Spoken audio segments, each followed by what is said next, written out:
Hey, what's going on YouTube? This your boy King Gay back again, and for this video we have a bit of a little update on the Yumeko series there. As you saw in the YouTube URL link, Yumeko MCU. No, we're not. Okay, so to answer the questions of, oh my god, are they trying to put the Marvel Cinematic Universe in Yumeko? No, that's not exactly what we're doing. Just trust me. Kevin Feige, Marvel, and Disney would be pretty much on my butt for doing that. Be like, hey, so chill out, especially you, Mickey Mouse.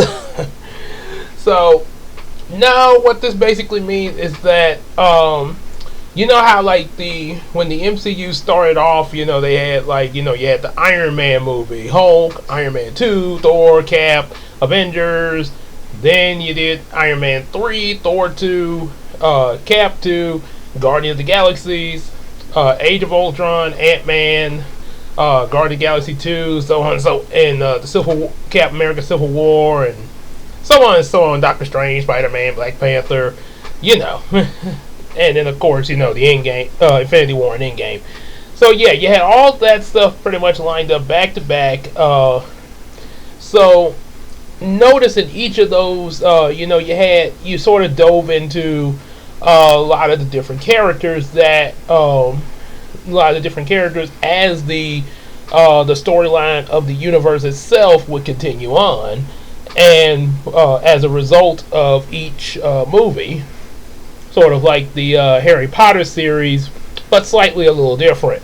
So in this case, reason why I put that in the title of the video, because writing with Yumeko and really focusing on the characters in my series kind of feels like an MCU style.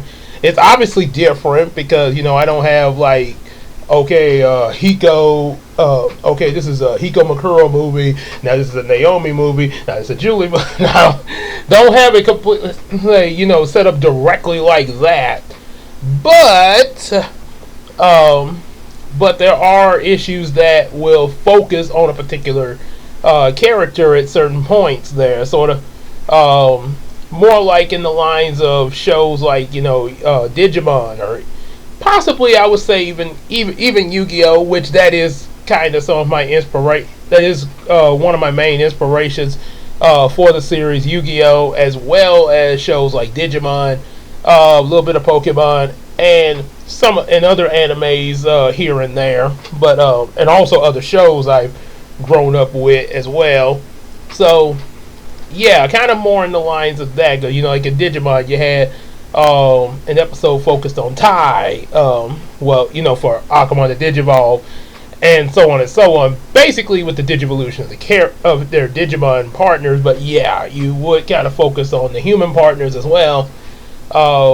Another Power Rangers kind of tried to did stuff like that when they first started out. With their first 5 Rangers and everything. Go Power Rangers. So yeah, pretty much those kind of formats there. So now that I've ranted about those examples, let's get into what I got to say about Yumeko, what the stake in all this is. I'm as you've seen in the previous video, if you hadn't seen it already, but pretty sure by now you've probably seen it, but if not, definitely go check out an earlier video of some of the pictures that are going into the comic panels for the first issue, and on further back with progress and everything.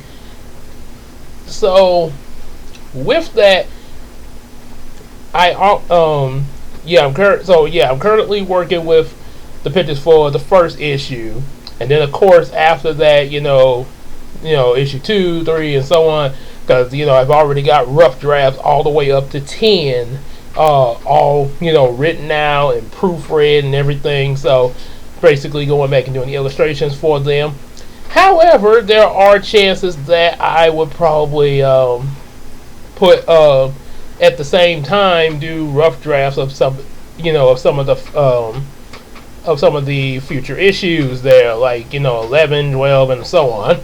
So they a lot of what I'm coming up with really is going to focus a lot with the characters, which would be sort of the way of creating a lot of these different stories.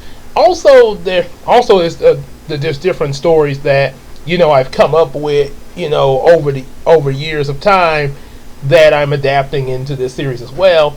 However, the characters are pretty much a major importance of how these stories get utilized and everything, as well as also giving you more insight of the character themselves throughout the different stories. With that said, when this first started, you had Brownie and all his friends back in issue 1, facing off with Nubian and everything, or as my sister would call him, Punimon. Had to say that. And of course, the disruption of the battle led to a black hole. Brownie and his fire truck spaceship managed to come back into Yumeko. However, as a result, he separated from his crew members, Emily, Billy, Dashtail, Gerald, and Anna. But he ends up running into Hiko and his friends, who have accidentally been sent into Yumeko as a result of what's happened, and also to find out that there are other kids that have possibly ended up in Yumeko as well. So it's a matter of finding Brownie's crew members as well as the different kids in Yumeko, and there's which I'll get to that in a second. But there's also going to be another mission that will unfold that they will all have to take care of as well. But right now it kind of starts off kind of simple in the first 10 issues there. Throughout the first 10 issues, you sort of get more focus. The characters you really get more focused on is Hiko, of course. Hiko, as he tells, how he knows Brownie and everything. A little bit about it, as well as also about himself a little bit. Him trying to express his feelings toward Naomi when they realize that she's there.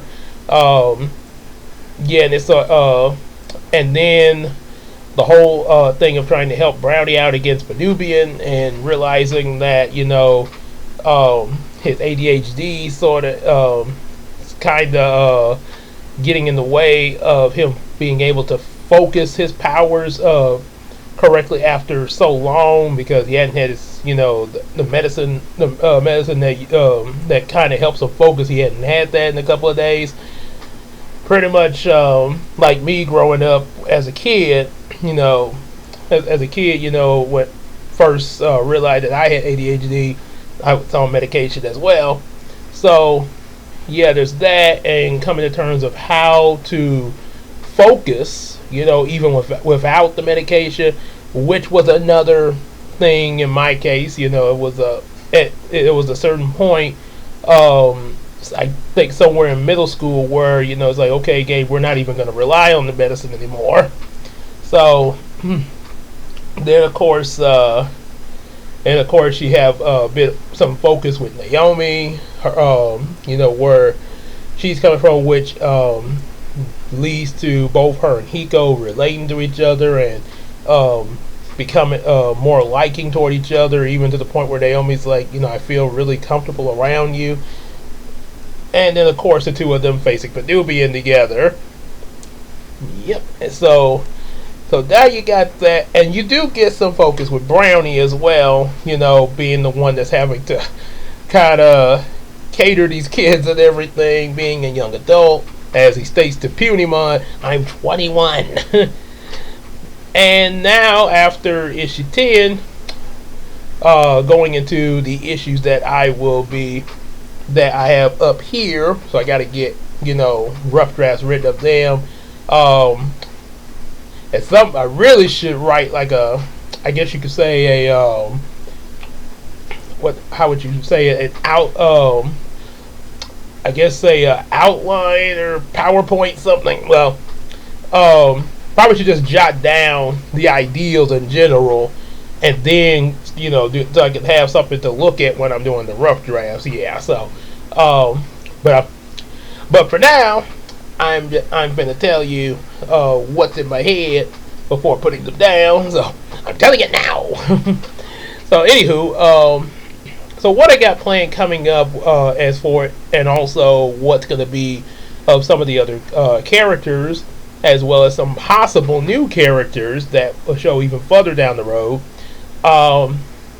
Directly after Hiko and Naomi defeating Penubian and getting the destiny items that they get at the end of issue 10, as well as the whole thing of, oh, are we boyfriend and girlfriend now type of thing, as Michelangelo saying in the Ninja Turtles, are you two like a thing?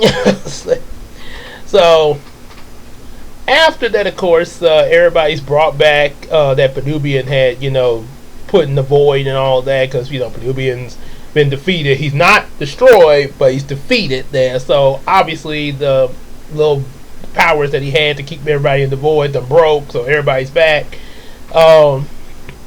Zayden gets a little upset that the fact that it was Hiko and Naomi that defeated, not all of them together, because, or better yet, or the fact in general that he didn't even get in on the action, because he was really wanting to show off his Seifu and be a hero as well, and be someone, at least have some of the spotlight there.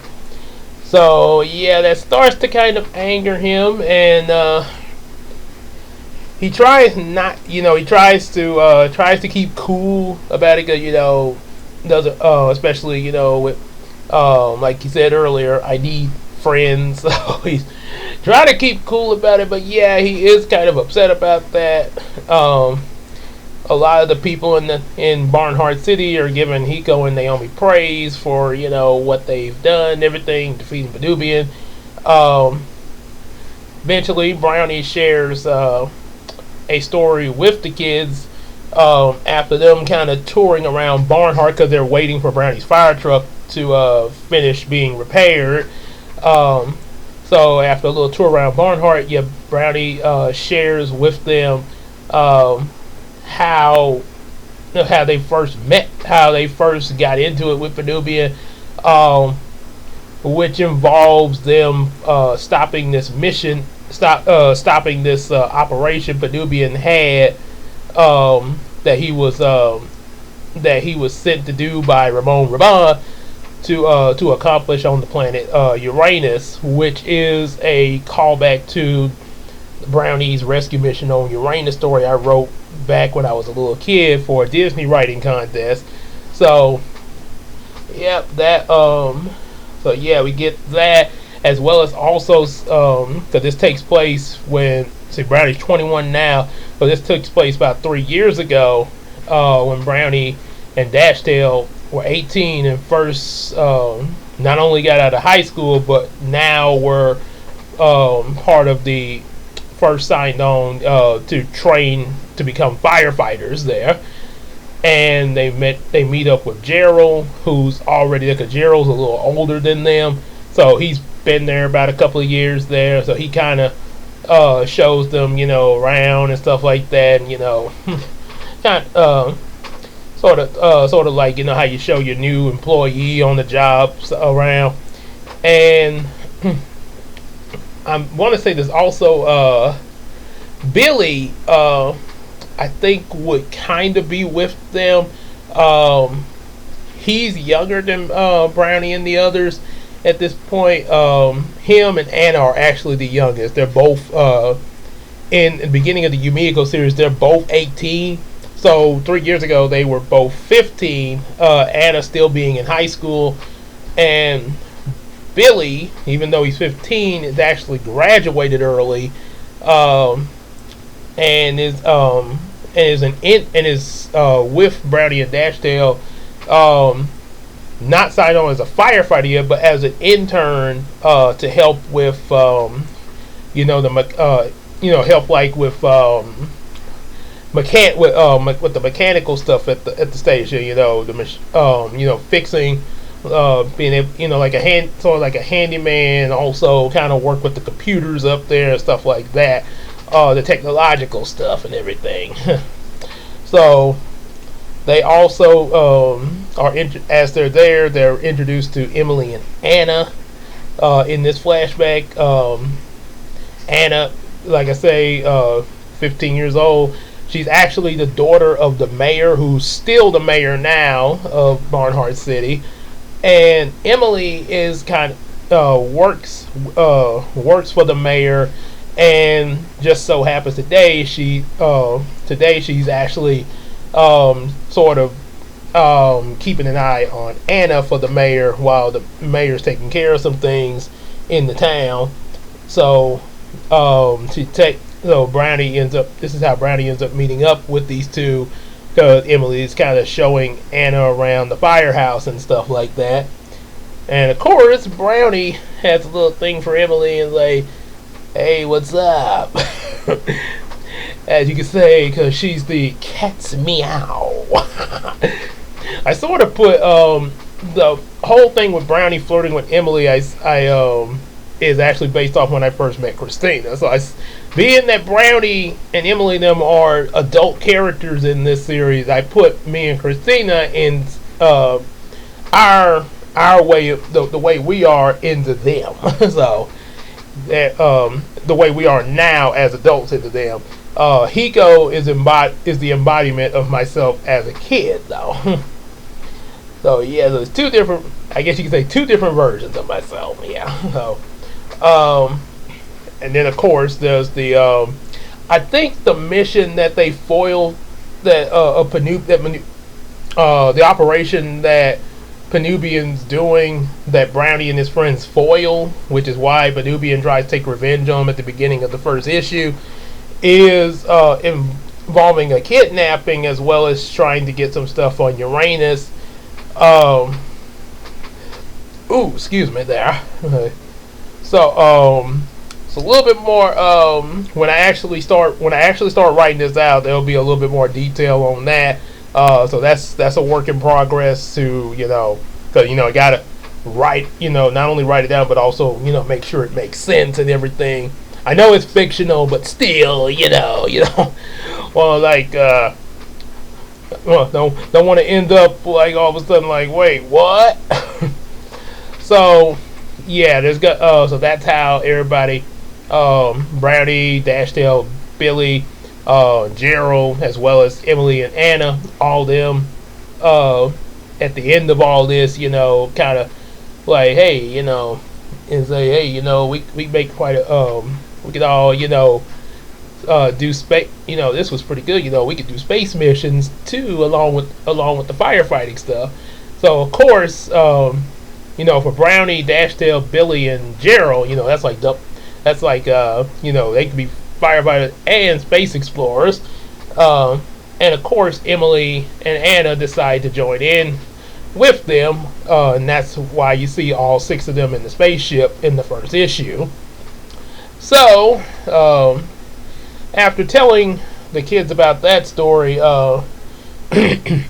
then we get the focus back on Zayden, who's still kind of upset with, the whole why didn't he get to defeat Penubian and everything.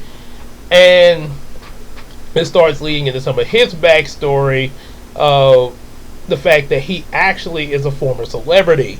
He's a former celebrity, and his his parents and his older sister all were actually born and raised in Hollywood. Well, actually, no, not born. Well, him and his sister were born and raised in Hollywood. Parents, his mother actually does come from here in Shreveport, but she moved to Hollywood, met Zayden's birth father, and yeah, they pretty much went from there because Mama wanted to get, be a Hollywood star as well. So, thing with that is his older sister, his big sister, is actually Kimberly Morgan. And the first thing I'm gonna say is, wait a minute, Zayden's last name is Walker. Yes, that's his mother's maiden name, of course. So the father actually, his last name is Morgan. So of course, got when mom and dad got married, the last name changed.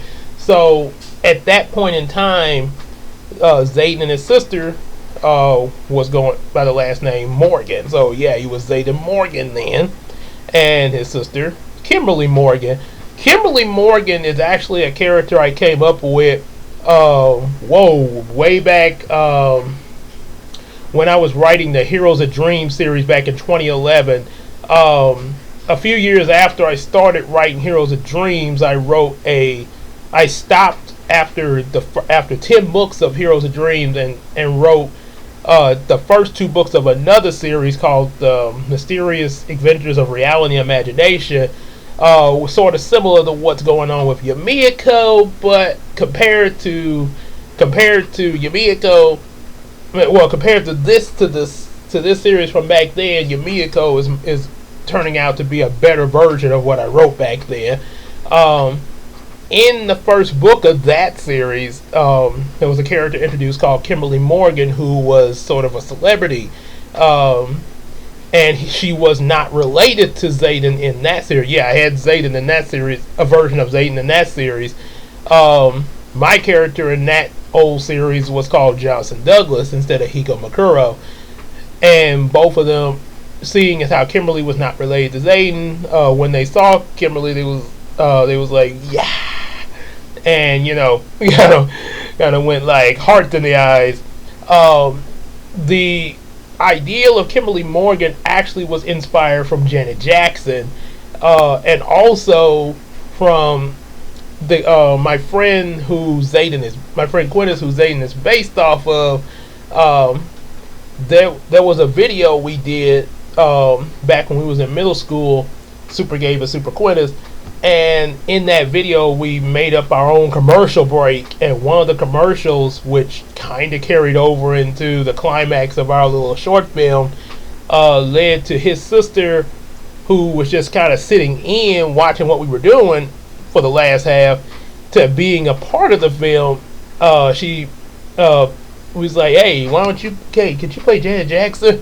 So she was playing the role of Janet for our little film, saying, hi, I'm Janet Jackson, and I just want to tell you about a movie I'm working on, Janet and Taz.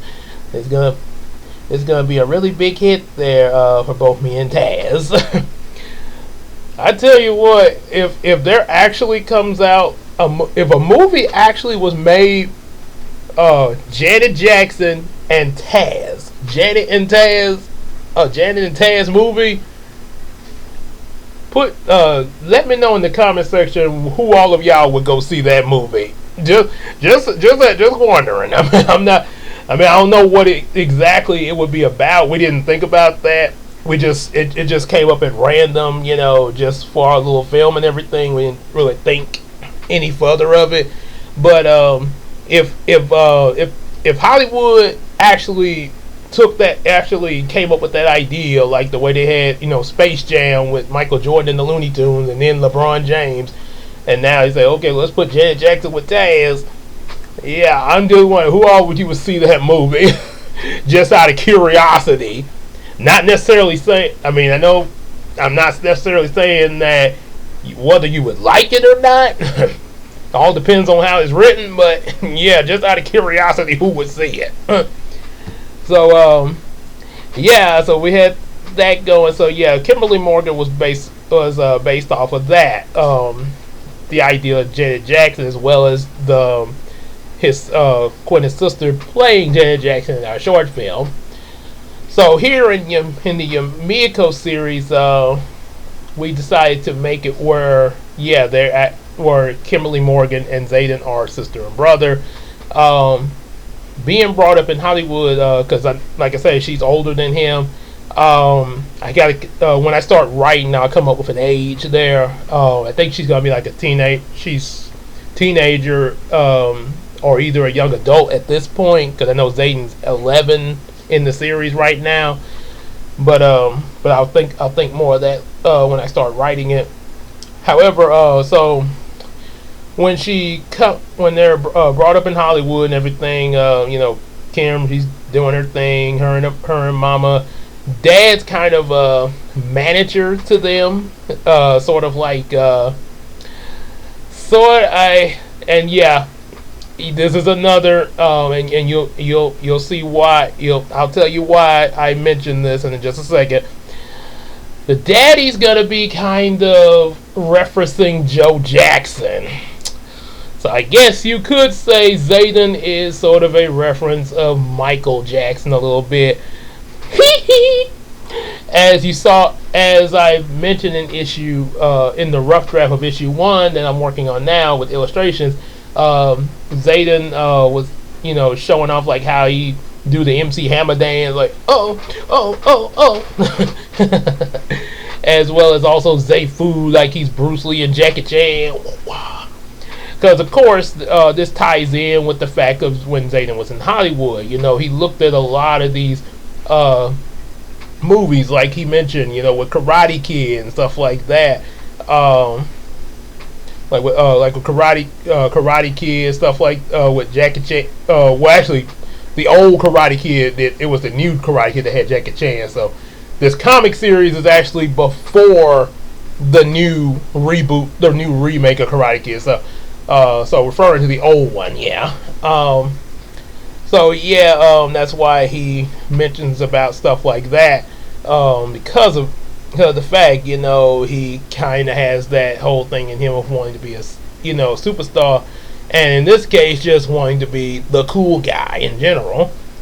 So with the whole success of his mom and his sister, doing different things like TV shows, stuff like that. Zayden actually, at a very young age, wants to be a part of this, and of course, Daddy is like, okay, well, go ahead, but you better do it right. And because of this, he gets really hard on Zayden from the beginning, even harder than what he probably was with Mama and Kimberly. Which is pretty obvious, which, that's one thing about most dads, they tend to be really hard on the sons, more so than the daughters a lot of times. Just in most cases, yeah, because, you gotta man up type of thing.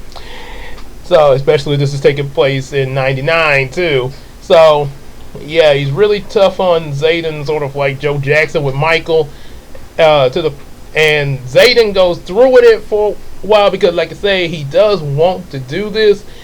But there are times where he is kind of, not too liking of how hard his dad is on him. But, like I say, he's trying, like, okay, but, he's just going through with it.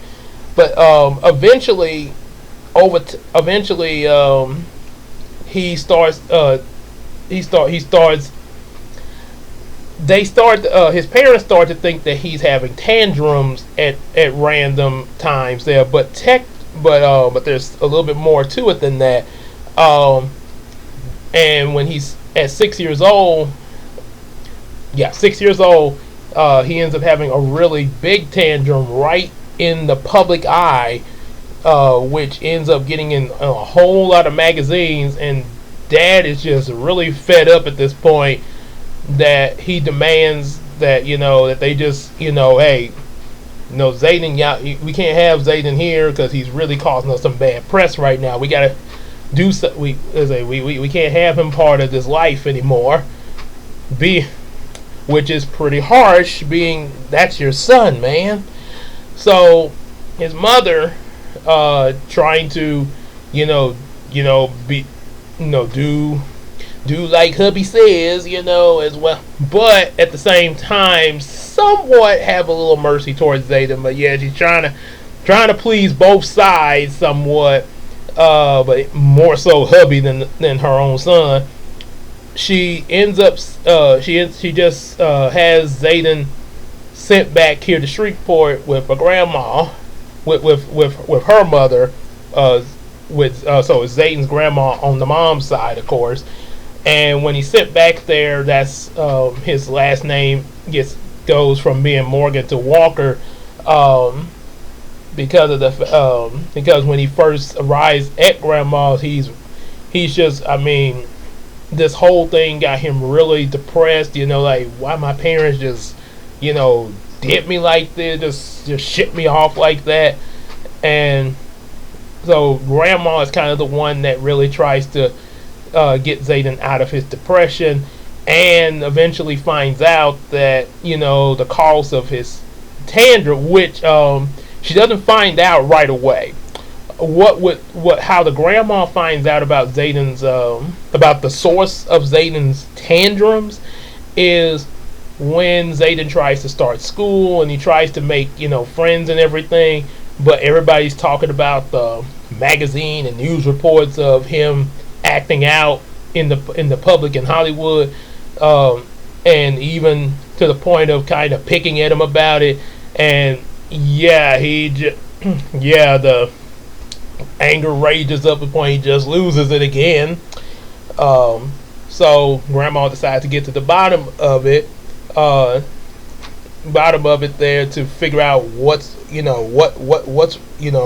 does she need to do to to help with it. What is it what action does she need to take? She's not going to kick Zayden out like like Daddy did there, but she wants to try. She's trying to understand where did this all begin. So turns out Zayden has mood disorder, and that's because one of the things that Zayden mentions when his grandma asks him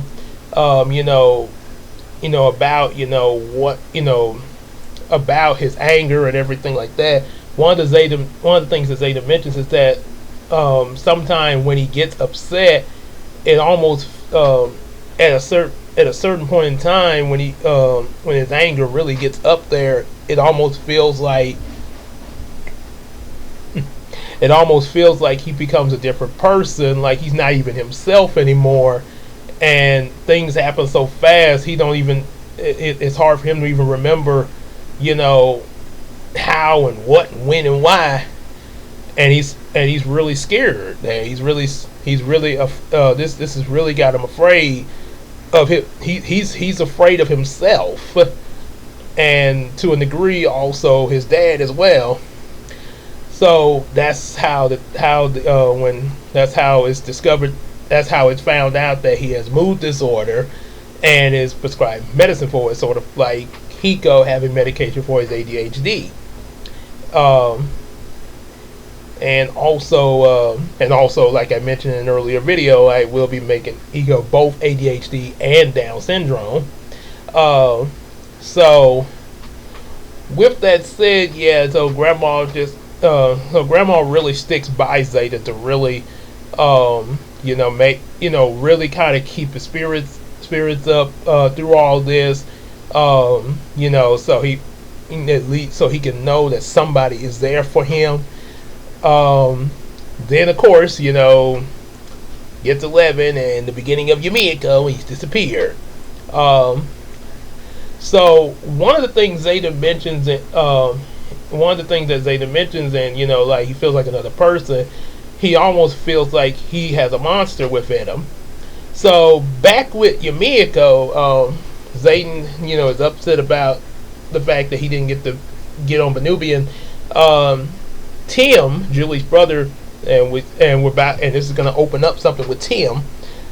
Tim tries to figure out, what's the deal with it, because he don't, like I say, we the audience are seeing this in Zayden's head, but he's not opening up to the others yet about what's going on with him. Tim tries to figure it out, and Zayden tells him like, "Dude, back off. I don't want to talk about it." And eventually, he just hurls off and punches Tim, which is kind of a little thing. Kind of made me think about Joey and Tristan in that episode when Joey faced Rex Raptor in Duel's Kingdom. When he's like, "Hey," as 4 kids say, "Hey man, what you shove me for?" Something pretty much like that. So Zayden and Tim kind of have that Joey Tristan thing going on a little bit, and Tim's not the only one. There's another character that will come across, Tyrone, who has ended up in this world. He's actually, I think he's gonna be I think he's gonna be a teenager. I'm gonna make him a teenager, but he's a big fan of Zayden, and yeah, he's a really big fanboy of Zayden, and but this is also what kind of triggers with Zayden's anger more, because he's Tyrone's mentioning about all the stuff with Zayden back in Hollywood, because Zayden, when they were in Hollywood, they did acted in some commercials, some movies and stuff. And one of the things that Zayden really wanted to get into, along with all that, was to be, somewhat of a little rapper, kind of like Lil Romeo. But he never did get to do that because, he was only at it for a short time, and then the tantrum struck. So, or the mood disorder, I mean. But that's what his parents and the magazines think is just tantrums there. So Tyrone mentions about it, but he's not. And yeah, it kind of upsets Zayden hearing about that again.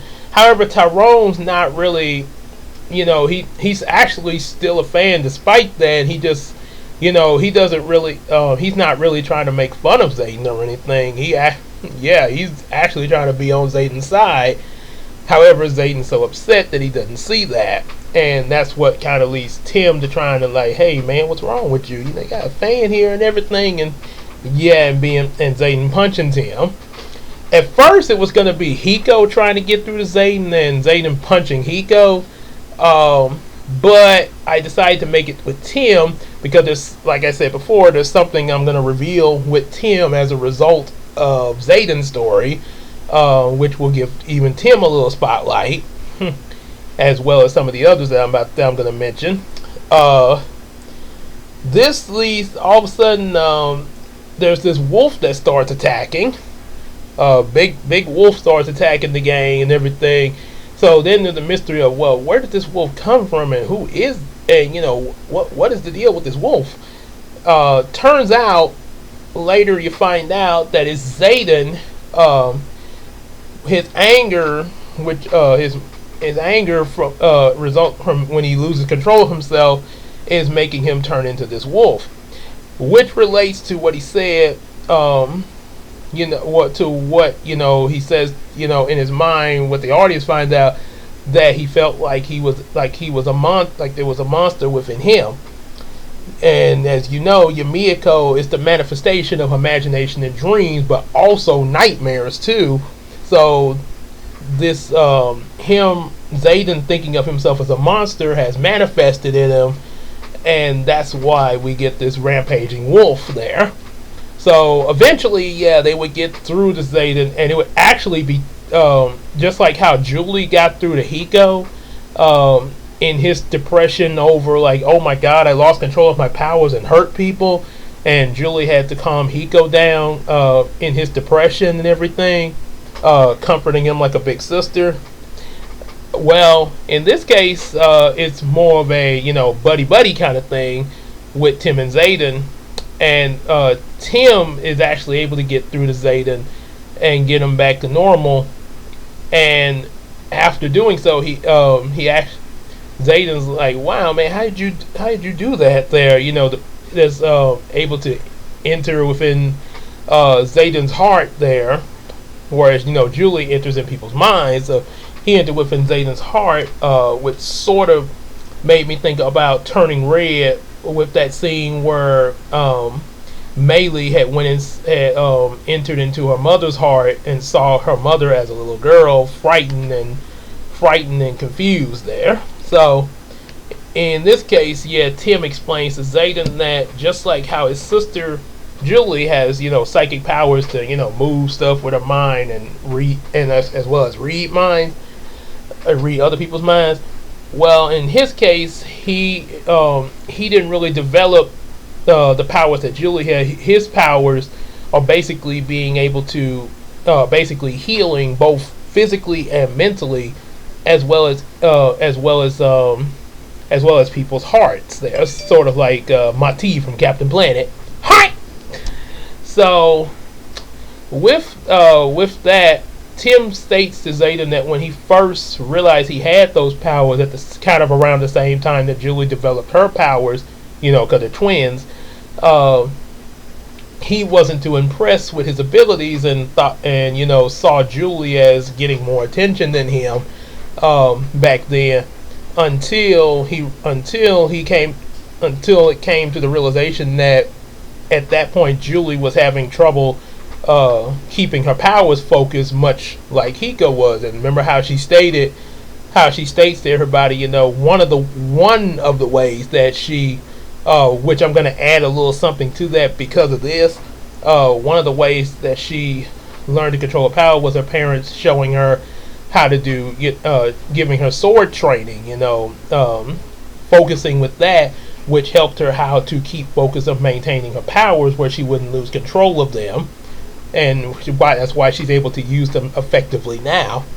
However, one of the other ways, when she the first time that she lost control of her powers, Tim, being that his powers were different, not quite the same as hers, he was able to use his to pretty much calm her the way that she calmed Hiko down,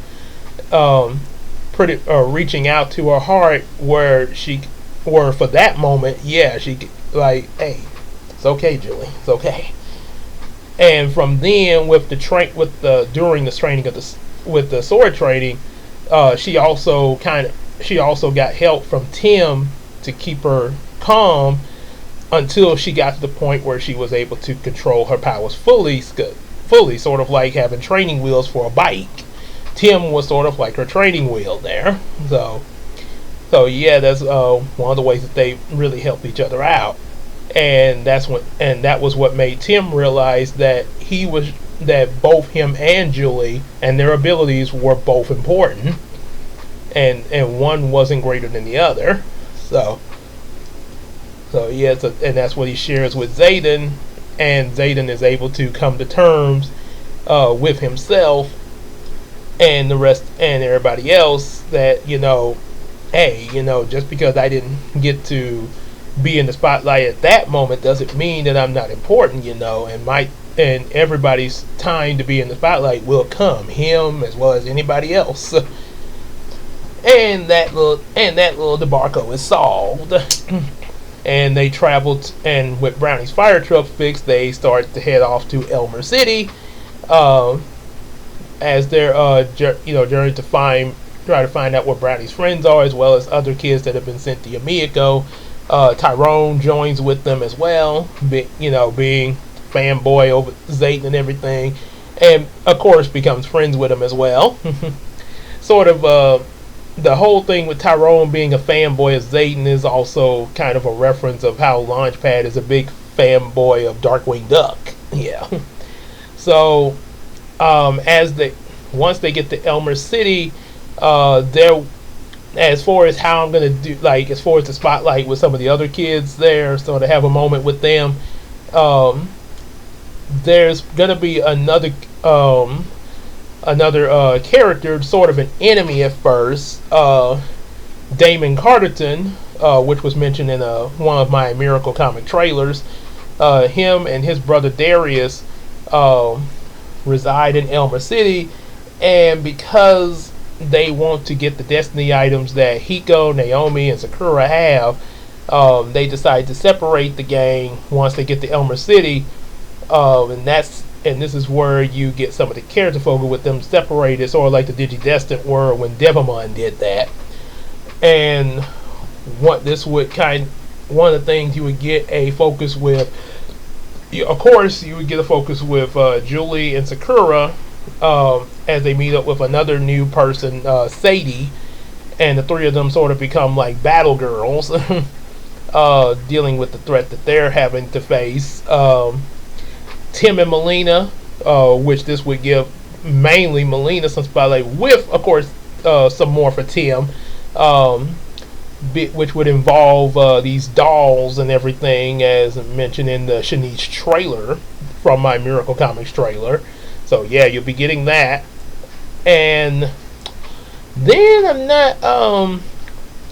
I'm not sure how I would do with the others, like I say, because that's a far off there. But I do know that this would be how I would, with Julie and Sakura meeting Sadie, as well as Tim and Melina, and then of course, it would, everything would get solved and everything. But like I say, there's gonna be more detail as I keep writing these issues. There's all other plans I have further down the line that they're still gonna meet Taikari, Hiko's little cousin. Originally, when I first came up with Taikari, she was Hiko's little sister, but I decided to make them cousins and base Taikari off my cousin Tiffany to give Taikari some character, because I didn't really have much character for her when I first came up with her back in high school. So yeah, there's gonna be that. They're gonna meet other threats as well, and there's also gonna be an introduction of another group of kids. Two of them, which are Hiko's other two cousins that he mentioned in issue 2.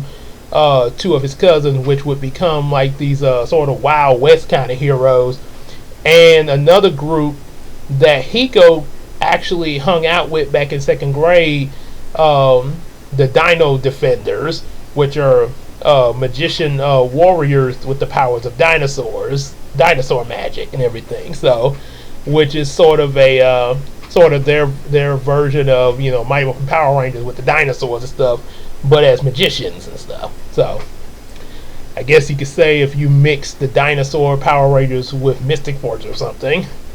So it's pretty much what I got coming up there. So like I said, there'll be definitely more solid detail as the issues get written out and everything, confirmations and stuff. So there might be a few changes as each issue is wrote, but for the most part, that is pretty much the layout plan I have going forward there. And one reason why I compared my series to the MCU, kind of with the character focuses. So yeah, there's gonna be that coming up. And if you like what you heard here, definitely like, subscribe to the channel, buy some of our comic books, and support us on Patreon. Don't forget to also share it with your friends, so yeah, they can do the same. And we will see you in the next video, and there definitely will be more comic book updates coming soon, especially with the current issue that's being illustrated right now, as well as possible rough drafts when they're written and everything. So definitely be on the lookout for more of those updates as well as other videos, and we will see you later.